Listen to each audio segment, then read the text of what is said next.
Ya, selamat malam. Assalamualaikum warahmatullahi wabarakatuh. Kami dari kelompok 5 berjudul Tools Pengembangan Aplikasi Mobile. Di sini kami terdiri dari 6 orang mahasiswa.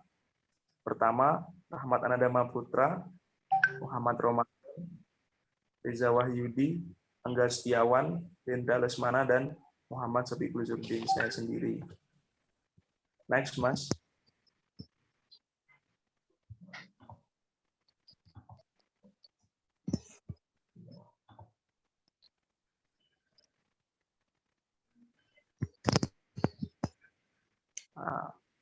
Perkembangan aplikasi mobile, silakan yang menjelaskan materinya. Oke, di sini saya Dendra Lesmana, saya akan menjelaskan perkembangan aplikasi mobile. Oke, aplikasi mobile ini merupakan aplikasi untuk perangkat seperti smartwatch, smartphone, tablet. Aplikasi mobile ini merupakan proses pengembangan aplikasi yang dibuat untuk perangkat genggam seperti handphone, PDA, aplikasi distribusi, perangkat lunak mobile, dan platform. Lanjut. Perkenalkan, saya Reza Wahyudi akan menjelaskan bagian dari manfaat dari aplikasi mobile. 1. Meningkatkan proses bisnis. Jadi di dalam pekerjaan aplikasi mobile juga berguna untuk meningkatkan proses bisnis yang sudah Anda jalankan. Sebagai contoh, dalam pemakaian aplikasi instan messaging WhatsApp, ada begitu banyak pekerja yang sangat aktif memakai aplikasi ini untuk mendukung pekerjaan dengan cara berkomunikasi. Yang kedua, meningkatkan kualitas komunikasi.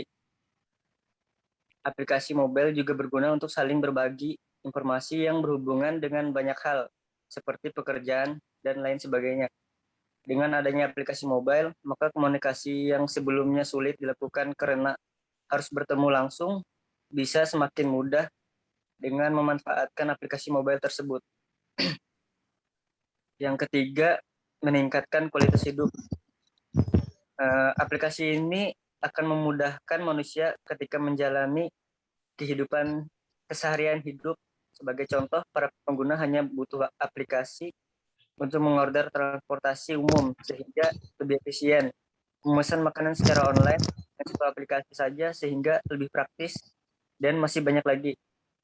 Yang keempat, terdepan dalam persaingan. Mungkin aplikasi mobile memang tidak banyak dipakai perusahaan kecil, dan ini sebenarnya bisa Anda jadikan sebagai peluang yang bagus dalam persaingan.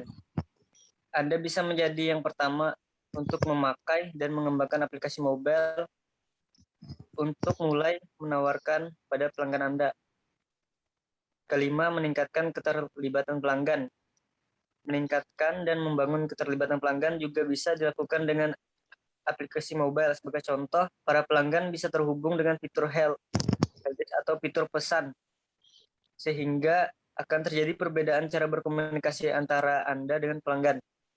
Dengan komunikasi yang baik, nantinya akan semakin banyak pelanggan yang tertarik dengan jasa atau produk yang Anda tawarkan. Yang keenam, membangun dan memperkenalkan merek aplikasi mobile khususnya untuk bisnis, tidak hanya menjadi sarana menyebarkan informasi, namun juga membangun dan mengenalkan merek Anda kepada pelanggan maupun calon pelanggan. Next.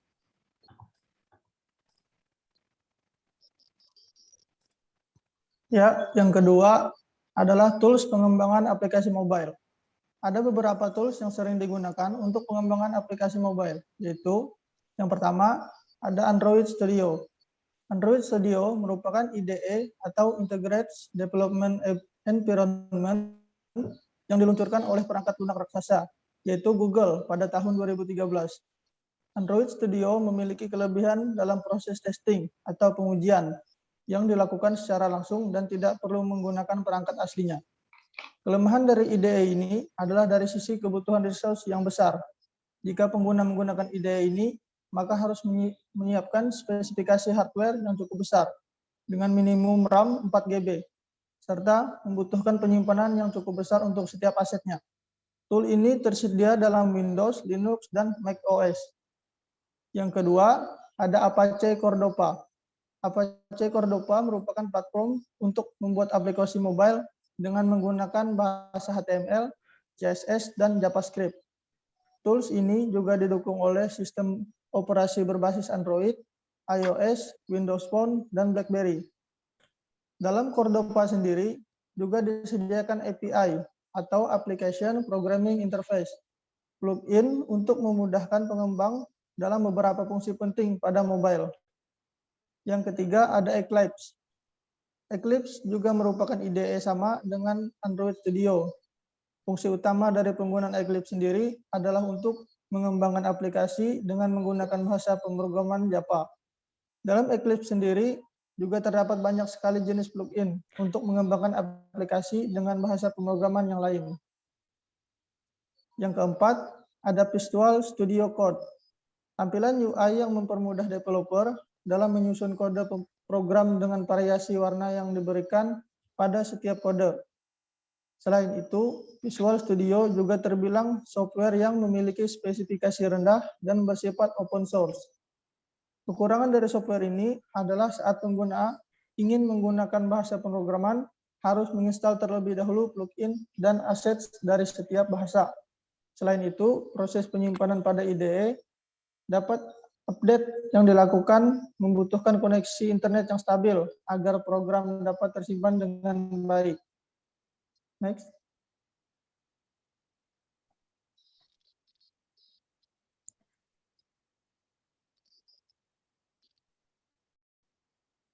Yang kelima ada long range. Tool aplikasi Android selanjutnya adalah long range. Long range adalah native mobile app development tool yang memiliki berbagai komponen. Komponen tersebut meliputi tab, navigasi, home, dan comments. Semua komponen tersebut membutuhkan instalasi dari long range server. Fitur yang dimiliki oleh tools ini adalah tidak membutuhkan pengembangan aplikasi dengan bahasa JavaScript, HTML, atau CSS, namun hanya menggunakan bahasa pemrograman tingkat tinggi seperti Java dan C. Ya, yang selanjutnya bisa dilanjutkan oleh Pak Ramadan. Baik, terima kasih Mas Angga. Baik, saya akan meneruskan tos pengembangan aplikasi mobile. Selanjutnya yaitu 5 long range, yaitu tool aplikasi Android. Long range adalah native mobile app development tools yang memiliki berbagai komponen. Komponen tersebut meliputi tab, navigasi, form, dan comments. Semua komponen tersebut membutuhkan instalasi dari long range server. Aplikasi ini memungkinkan pengguna dalam mendrag and drop untuk membuat objek visual pada aplikasi Android. Oleh karena itu, tools ini juga disebut Visual Block Programming. Yang keenam, APV Inventor. APV Inventor merupakan tools yang digunakan untuk membuat aplikasi Android oleh developer. Pemilik dari tools ini adalah Meet yang sebelumnya hanya dipakai oleh developer pemula. Banyak sekali tutorial mengenai tool ini dan diharuskan Anda telah mengenal lebih dalam mengenai algoritma dan struktur data.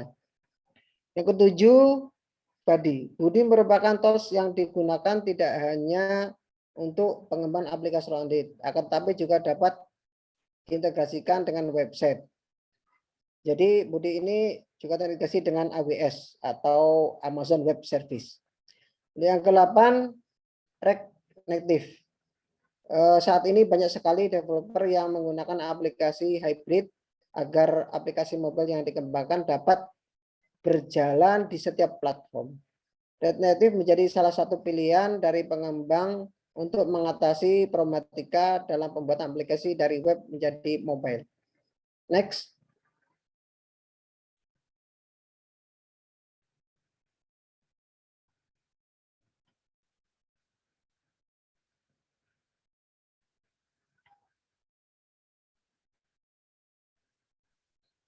Yang ke-9, Ionic Framework.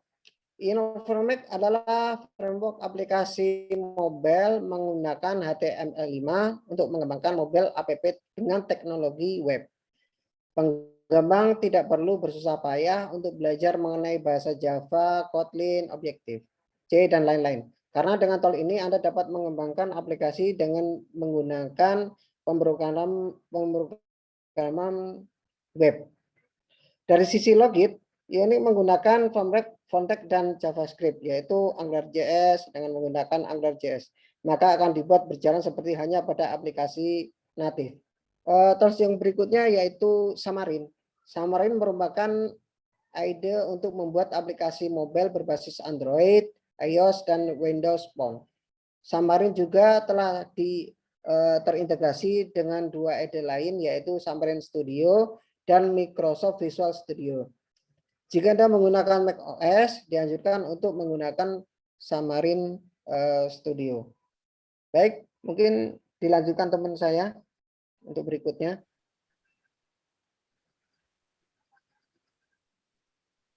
Ya, di sini saya akan melanjutkan penggunaan aplikasi mobile.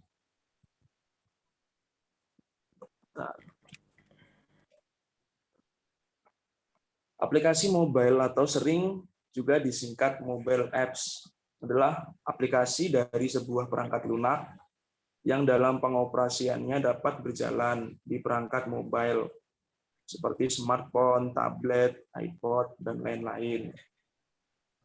Apalagi di zaman sekarang yang serba menggunakan mobile phone khususnya. Dapat kita temui atau jumpai berbagai macam aktivitas kehidupan sekarang sudah beralih ke eranya aplikasi mobile. Seperti contoh transfer uang sudah tidak ribet lagi.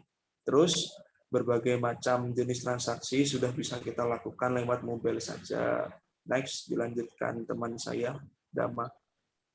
Ya, baik. Saya akan melanjutkan presentasi dari Sabik. Nama saya Rahmat Ananda Damaputra, akan membahas tentang penerapan aplikasi mobile dapat dibagi menjadi beberapa bidang, seperti bidang transportasi. Yang pertama adalah aplikasi Gojek. Aplikasi Gojek diciptakan oleh Pak Nadiem Makarim pada tahun 2010. Beberapa dari kita sering menggunakan penyedia jasa atau layanan tumpangan atau pengiriman barang maupun makanan. Saat ini terdapat banyak aplikasi penyedia layanan tersebut. Salah satunya adalah ya Gojek itu. Gojek merupakan aplikasi penyedia layanan penumpang yang dipesan secara online. Yang kedua adalah Grab.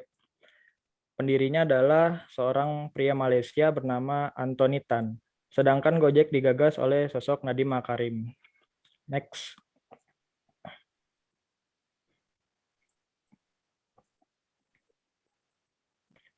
Yang kedua adalah dalam bidang teknologi, AR atau Augmented Reality. Pertama kali digunakan pada tahun 92 oleh Tom Caudell dan David Mizell untuk nama overlay informasi komputerisasi pada dunia nyata. Selanjutnya ungkapan itu digunakan oleh Paul Milgram dan Fumio Kishino pada tahun 94 dalam makalah seminar mereka. Jadi filter ini biasa terdapat di Instagram seperti object detection, terus permainan tebak-tebakan, tebak gambar, tebak kalimat, nah biasa banyak di Instagram. Yang terakhir adalah bidang sosial media, yaitu Instagram. Nah, Instagram ini seperti Facebook dan Twitter. Dalam dunia mobile udah banyak usernya di berbagai negara. Jadi Instagram ini aplikasi pembagi foto atau video yang sangat populer saat ini dan bisa dijangkau dengan mudah oleh siapapun. Sekitar lebih dari 400 juta pengguna. Aplikasi ini menggunakan bahasa pemrograman Python karena ramah pengguna, sederhana, rapi, dan cukup populer, sehingga memudahkan developer ketika membutuhkan tim. Oke. Ya, berakhirlah sudah masa presentasi kita. Mungkin cukup sekian untuk dari kelompok 5. Apabila ada kesalahan atau kekurangan data dari bahan presentasi kami, mohon dimaafkan. Sekian, terima kasih.